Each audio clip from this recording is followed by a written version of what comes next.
Israel फलस्तीन जंग, शहीद फलस्तीनियों की तादाद 3000 तक जा पहुंची। हमास से निपटने में नाकाम इसराइल ने निहत्थे फलस्तीनियों पर बमबारी कर डाली।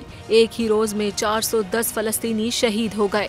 शहीद होने वालों में बच्चे और खवातीन भी शामिल हैं।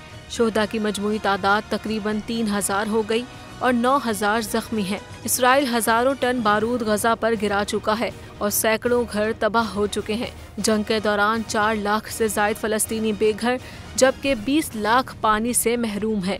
गजा के शुमाल, वस्त और जनूबी इलाकों में काफिलों, मार्केटों और बंदरगाह पर हमले किए गए।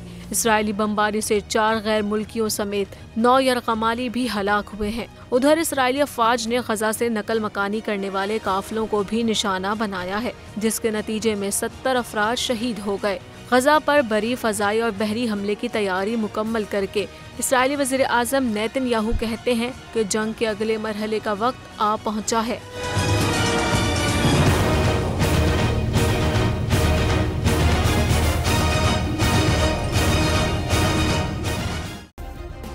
सब्सक्राइब करें और बेल दबाएं ताकि कोई खबर रह न जाए।